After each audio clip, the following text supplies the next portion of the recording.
a lot of times what I'm doing when I work with someone is teaching them A, what their pelvic floor is, B, how to turn it on. And then and sometimes people are like, well, that's not what I was doing. A lot of times people think that they're doing a Kegel, but they're really like squeezing their glute, or they're turning on their adductor muscles, the muscles in between their legs. So learning the part of what we do I do in physical therapy is teaching people like what their pelvic floor actually is and how to know that it's turning on. Have you made it past menopause, or are you going through it now? I'm Dr. Pat McShane, and on the Women's Health Span Voices podcast, I'll guide you through the health challenges of the menopausal years and beyond, guiding the way to thriving in this powerful era of your womanhood. Hello and welcome. I'm delighted today to have two experts on the subject of pelvic organ prolapse. Firstly, I will introduce Dr. Ellie Allen. She is a doctorate in orthopedic physical therapy, and she specializes in pelvic health. She will tell us about how she approaches the workup and treatment of a woman who comes to her with pelvic organ prolapse problems. Dr. Rochelle Bernstein is a physician, gynecologist, who, after many years of delivering babies and dealing with general gynecology, has now moved over to the specialty of menopause per se. And she has a marvelous website that I will reference in the show notes below called Purely Menopause, where she covers a number of very, very interesting topics. So welcome to both of you. I'm so glad we could get together today. Thank you for having us. Thank you. The first question I have is kind of, how would you define pelvic organ prolapse?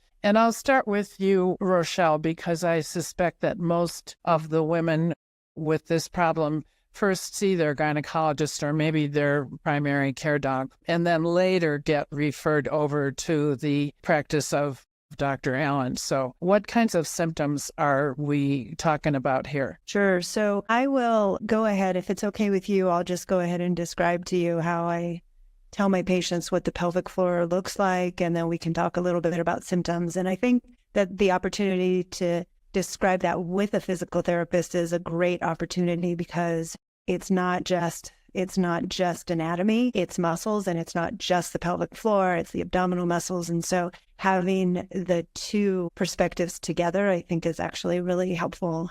The bony pelvis has a hole, right? So if you just put the bones together, there's nothing holding it together. And what holds it together is a muscle, or the levator ani, which has lots of different components to it, but it's a muscle that acts as a hammock to hold everything inside. So the uterus sits on the pelvic floor, the bladder sits on the pelvic floor, and the pelvic floor attaches to all the parts of the bony pelvis all the way around. So when you have damage to that muscle, you actually get what is sort of like a hernia, or there's pressure where that damage is, and then things can push on or fall through the pelvic floor. And so symptoms vary based on the individual. Sometimes women just have a bulge that they can feel or is uncomfortable. Sometimes they feel pressure.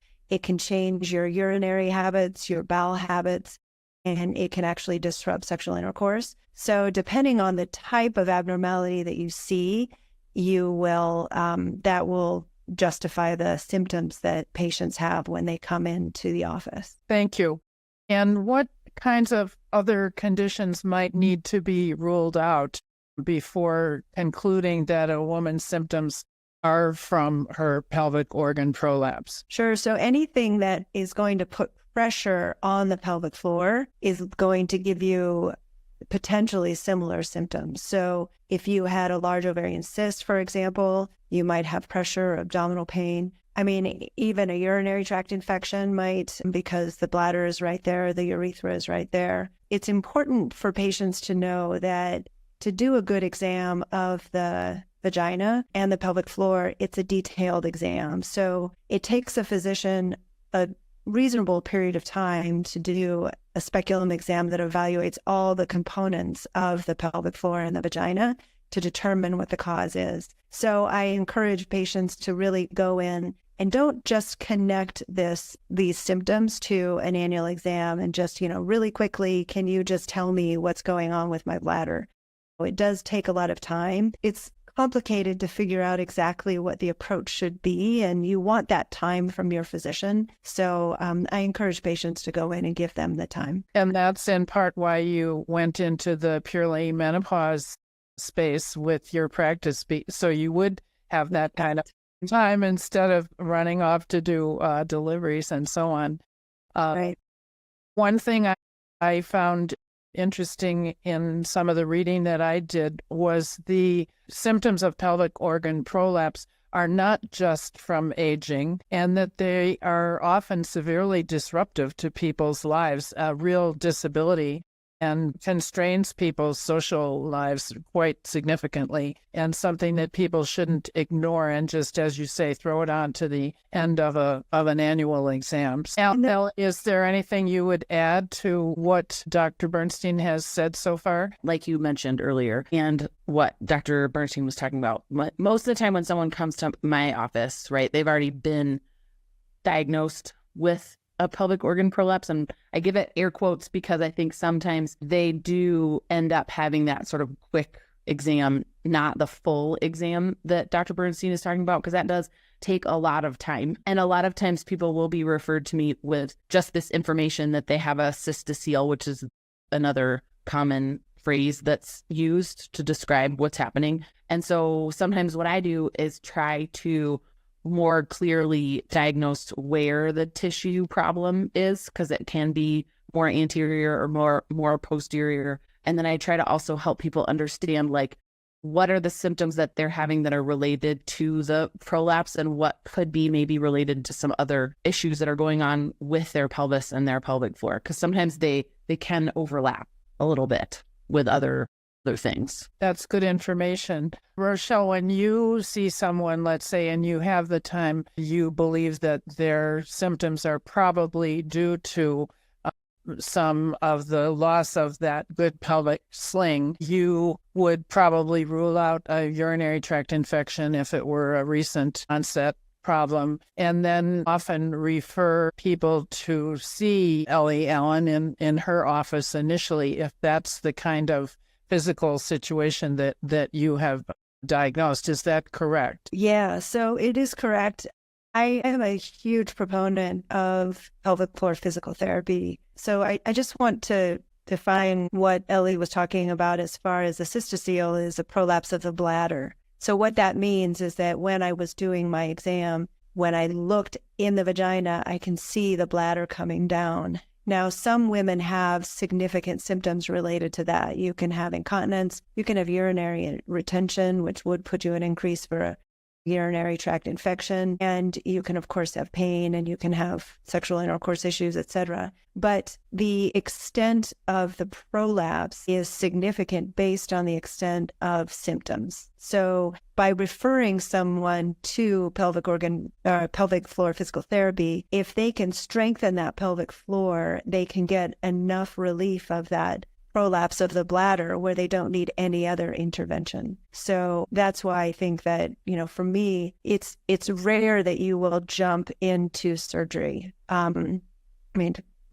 are times that you will, but for the most part, there's a whole spectrum of prolapse that you can see, and even from some pretty severe prolapse that can improve with pelvic floor physical therapy alone. Perfect. Thank you. Maybe, Ellie, you can tell us what happens after the initial assessment that you do and how you approach the pelvic floor therapy with patients. And then what does success look like if that is a successful approach? Okay, that was a few questions. I'm going to start. I'd comment on something that Dr. Bernstein just mentioned. So she was saying that there's sometimes a grade, right, or a gradient of someone who has a pelvic organ prolapse, right? And the way that I look at it, and I'll explain this with my model to patients, right, when they come in, what the grade of what I think their prolapse is, right? So it goes all the way from 1 to a grade 4, right? And so the way that the research is going is that with physical therapy, we can help manage a lot of the symptoms that Dr. Bernstein was mentioning. So urinary incontinence, not so much the urinary retention piece. That's harder to manage from a PT perspective, but urinary incontinence, feelings of pressure or heaviness in the perineum, any difficulty with going to the bathroom, right? Some of the sexual dysfunction, right? We can have pretty good results with women who have anywhere between a grade 1 and a grade 3. Sometimes when they have a grade 4, it's hard to make a whole lot of change, because when someone has a grade 4, what that means is that their pelvic organs are outside of the pelvic ring, which sounds really scary. And for some people, it is kind of scary. But a lot of times there's less chance that we're going to make a big difference with physical therapy alone for someone who has a grade 4. So a lot of times I'll explain like what the grades are, and then what I saw in their exam, and then what we could expect to see. So someone who starts with a grade 3, a lot of times we can get all the way up to a grade 1, depending on some of the other factors, like the physiologic factors, the pressure management factors that we see, right? So I just wanted to kind of dive into that a little bit more, what Dr. Bernstein was talking about, that sometimes having an understanding of the grading, both like globally and then for that person, is really helpful for them to understand where we're going to go next, like what the prognosis might look like. So when I assess someone who is sent to me who has a pelvic organ prolapse, I'll do my own vaginal exam. Some physical therapists do use a speculum. I don't have that level of training. And at this point, it doesn't, with the community that I see, I don't think that it's a necessary skill for me. But if I do think that someone has a more complex situation going on, I'll refer them to someone who has that skill set. And I'll look at both what their body is doing in different positions and with different activities. I can learn a lot about that person's symptoms by watching them move and then just telling me how they feel, right? So particularly, one of the biggest symptoms is like pressure in your perineum, right? And a lot of times women will know like when they notice it and how extreme it is. So that's a lot of what we do, talking about like, what do you feel when you squat? What do you feel when you're in a hands and knees position? What do you feel when you're on your back? What about when you're going to the bathroom? Do you feel like there's pressure releasing down, right? So kind of making the differentiating between different positions, because every person is different in that situation. That's a lot of what we'll do in the first few sessions, is figuring out when and where when that person is having their symptoms, right? A lot of people with pelvic organ prolapse have difficulty with high impact activities, so jumping, running, and the toilet, right? So we'll kind of try to differentiate between those things in terms of the severity of their symptoms. Okay, so that was the conversation about grading. And then we talked about what do we do in the first day, right? The other thing, like you mentioned, Pat, I'm more trained as an orthopedic physical therapist. So I look at how the whole body is moving. And I think a lot of the world of PT is moving in this direction also. Traditionally, a pelvic floor physical therapist looked just at the pelvic floor and nothing else. But like Dr. Bernstein mentioned, our pelvic floor functions in concert with our abdominal stabilizers, our back stabilizers, our diaphragm. And so a lot of times I'll actually work more on those things with people than just directly on their pelvic floor. Because a lot of times it's not just a problem in terms of how their pelvic floor is working. It has to do also with the tissue that's in their pelvic floor that kind of helps to support that sling that Dr. Bernstein was explaining. And then also how you use those neighboring muscles to help either improve stability and coordination, right? Or make it worse. In PT, we call it pressure management. So someone who has a hard time managing pressure in their abdominal cavity will often make the prolapse, quote unquote, worse, right? They will bear down or make the pressure increase solely by how they're using the other muscles in the region. So if I can teach them how to use their other muscles a little bit more effectively and more as a team, then the pelvic floor isn't the thing that is then responsible for managing the pressure by itself. Does that kind of make sense? That's sometimes it has a lot of steps to it, right? But that's kind of our goal, right? Helping people learn how to manage pressure. The other piece that I work a lot with people on is maximizing their strength in their glute muscles, in the muscles around their hip, because there are a lot of muscles in the hip and that, how do I want to say this? That are both hip muscles and pelvic floor muscles, right? And so more often than not, I'll find some weakness or some deficiency in people's hip muscles. And when those are more balanced, then the pelvic floor is essentially unloaded. It can do a better job at its job of helping to support the organs than having to, take up the slack when hip muscles are weaker. So that's another piece that I work on a lot with people. And the last piece is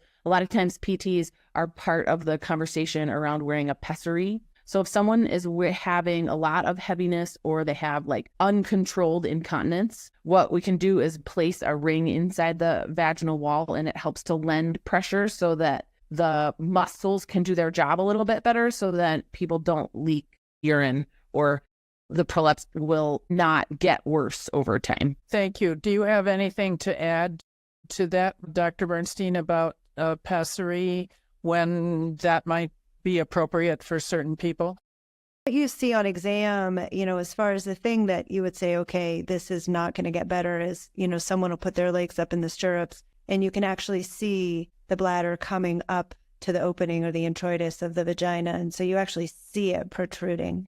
Same thing for the uterus. You can sometimes people come in and they just feel like they feel something hard in the vagina that's hanging down, and it turns out that it's their cervix, which of course is connected to the uterus, and that's prolapsing down completely. It's called procedentia. So those would be the times that Ellie's describing as far as you're looking at surgical intervention at that point in time because the tissues are not good. And another thing I did want to add was that oftentimes an ultrasound is an important part of the workup because fibroids or uterine abnormalities also can cause the uterus to come down into the pelvis and put more pressure on the pelvic floor and make prolapse worse, etc. So if you just imagine that the problem is that you have this sling and you have something putting pressure and falling through the sling, I actually brought a pessary. So this is a pessary, this is a pessary. There are a bunch of different kinds of pessaries. What you do is you, as the gynecologist, and I don't know whether or not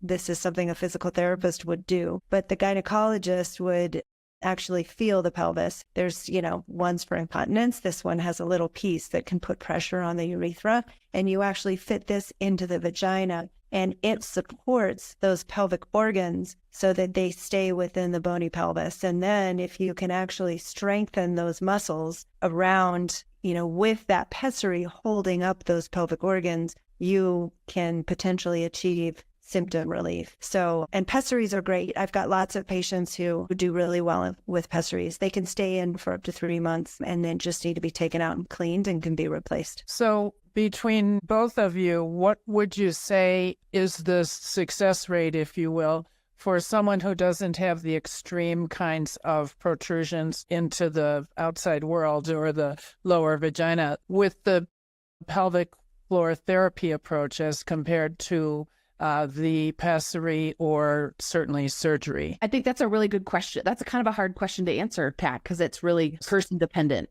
right? Because there are a lot of contextual factors that can affect how successful someone is with doing physical therapy for their pelvic floor. But in general, I would say that most people who come to work on that do get better. And again, that it also depends on a little bit what their problem is, like what their biggest symptom is and how much that symptom is affecting their life. I'll give you an example. I had a woman who came to me about, maybe 2 years ago, and she was diagnosed with a level 3 pelvic organ prolapse. She was, I'm pretty sure postmenopausal, like in her early 60s, very active, right? And her main concern was that she leaked urine sometimes and that she could feel that heaviness, right, in her pelvis. And she was pretty skeptical. She was like, I have no idea if this is going to work. And, I reassured her and I told her what we basically did everything that we've been talking about today. And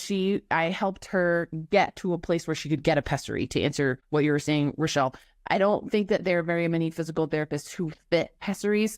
Some of them do, but my rule, the way that I do it is I say, why don't you talk to your gynecologist about this option? Because a lot of times they just get sent right to me. And I'm like, okay, great. We'll do these things. And I think a pessary could be really helpful for you because we'll find after 6 weeks of treatment that they're not really improving or they're not improving enough, right? In terms of the grade or the severity of the prolapse. So then I'll say, let's try a pessary and see if you like it, right? And see if you can do exercise and it helps to improve some of your symptoms even more. And that's kind of how I how I refer people back and forth to be fit for a pessary. Anyway, so she definitely improved in her ability to control her urination, right?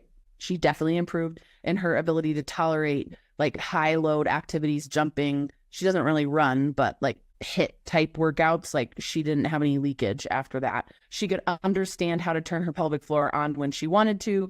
Her bowel movements more regular. So I think she's a good example of someone who had no idea what it was going to be like to go into physical therapy and came out with definitely some improvements. Now, did we really change the grade of her prolapse? No.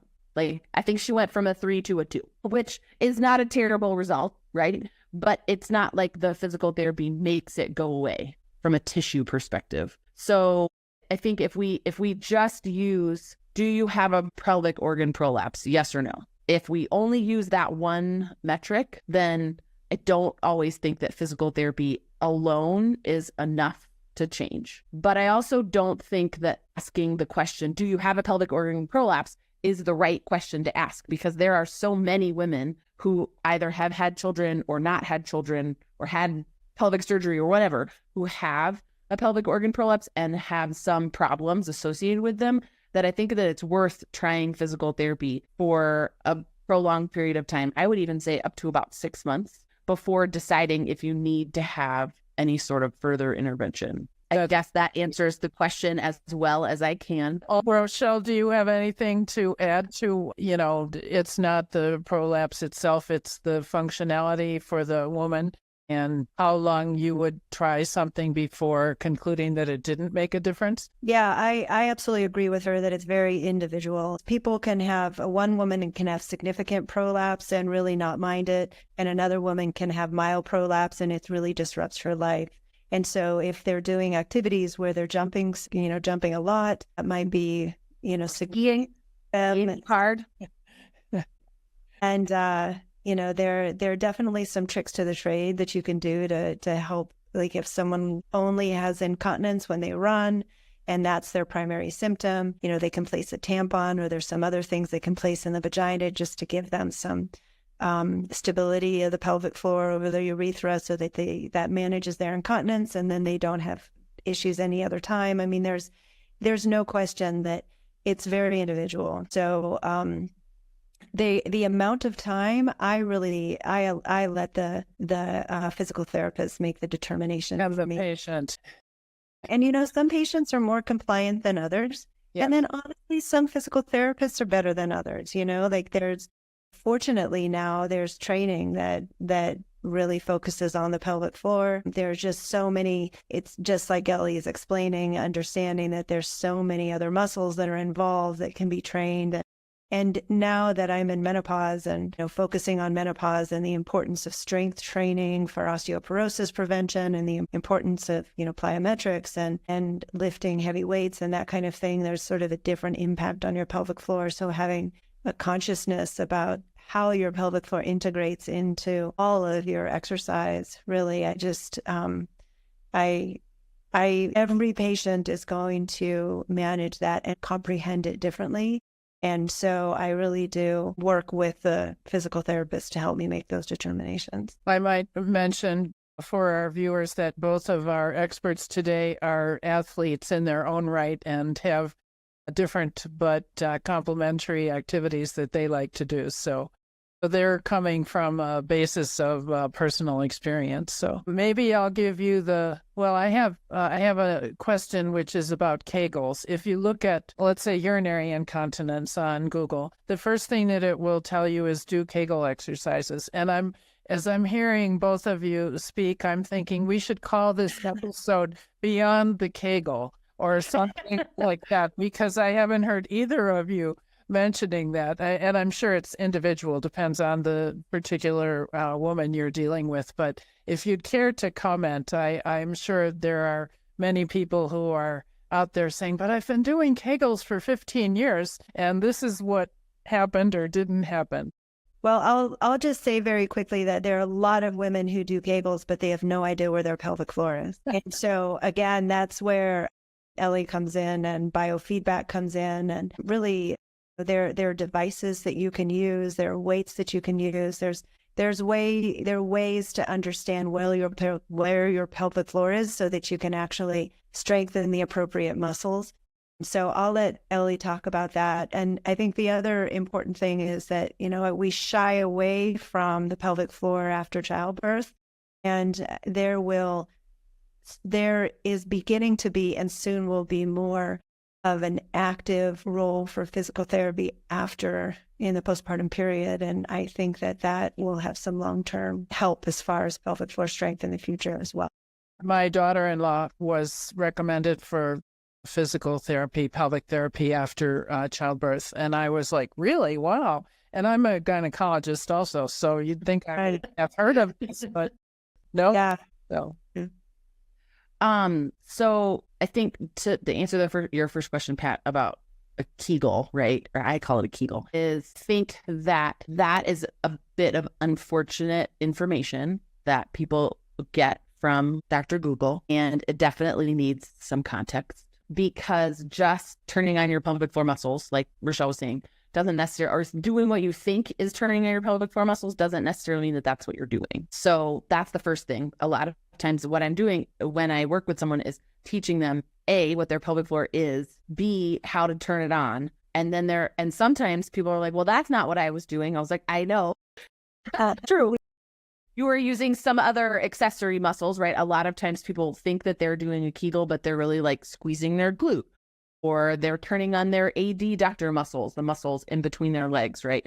So learning the part of what we do I do in physical therapy is teaching people like what their pelvic floor actually is and how to know that it's turning on. And this is like sometimes hard, right? But then also, so sometimes I'll do it internally, right? Teach people how to turn their muscles on. But sometimes you can do it externally. And most of the time, if someone's hasn't had surgery, hasn't recently had a baby, people who have had the radiation on their pelvis, right? They really need to learn, like Rochelle was saying, with biofeedback or someone else's assistance, like my hands, right, to learn how to turn their muscles on again properly. But a lot of times people can do a whole lot, just learning a little bit more about what it should feel like versus what they're doing. So I think there's kind of a difference between those things. Thank you. Thanks to both of you. And maybe our last word here, what does surgery look like in the current era, which will be very brief because either we need surgery or we don't need surgery, and maybe just give us a word so people, again, don't stay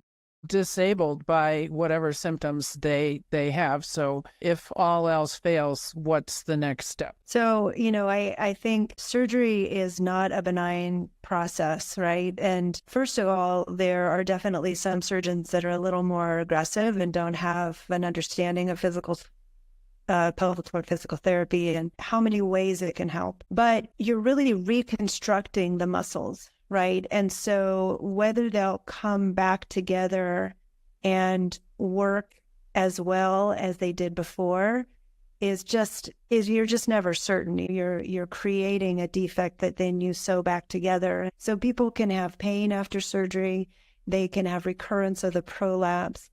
They can have spasm of the pelvic floor. They can have pain with intercourse. I mean, there's all sorts of things that can happen. So it's important not to take it lightly when you go into that space. However, when it is the only thing that's left, then we do the best we can to, oftentimes you will remove, the uterus, because the uterus is putting all that pressure, and then you sort of close that hammock because, if there's this defect and something's falling through, you have to push it back up and then recreate that hammock. And then again, I really encourage patients to see a physical therapist after surgery as well, so that they're working through those next steps as far as either strengthening or whatever else needs to be done. And sometimes, the urinary incontinence is hard. Some people just do not have very good tissue. And so that's when you have these mesh that are being used, and they can also have some issues, but sometimes they really are the option that you need in order to hold things where they need to be or to maintain continence. So When you do get to that point, surgery is a very good option. I just think it's important to realize that nothing is in isolation. You don't just go in and just cut something and fix it and it works. So you need to consider the whole picture and the whole patient. That's good to hear. I have one other thing to say based on what Rochelle was just saying. I think there's a lot of more information in the postpartum space about pelvic floor physical therapy. A lot of women are being diagnosed with a pelvic organ prolapse like within several months after giving birth. And if anybody is watching who talks to women of childbearing age, right, most of the time that prolapse that you have after childbirth will resolve on its own or will resolve to a certain degree after a year or several years. That doesn't necessarily mean that you shouldn't seek care if you're having problems, right? Bits of information I hope to spread is that in a lot of people, having a pelvic organ prolapse is pretty normal, right? It's a pretty common occurrence. To start having these conversations where we talk about it, like that there's nothing wrong with you, right? And it's not going to be that way necessarily forever, or it's not going to be a debilitating experience, because I think there are sort of a scary topic. So the more that we can talk about what it is, right, that it is very common, either early postpartum phase or later in life, right, and that there's things you can do about it, kind of helps to normalize it a little bit so it's not as scary. Thank you. That's a great message. All right. This has been a very comprehensive and marvelous discussion. I hope our viewers are learning some things here. I certainly learned some things here today. And if this is the kind of information that you like and you would like more of it, please subscribe and like this video. And if not, I want to thank each of you guys so much for coming in today and being with us and giving us such marvelous information. Thank you so much. Thanks for listening to the Women's Health Span Voices podcast. If today's episode spoke to you, follow the show and share it with a friend ready to take charge of her health. And please leave a review. It helps more women find us.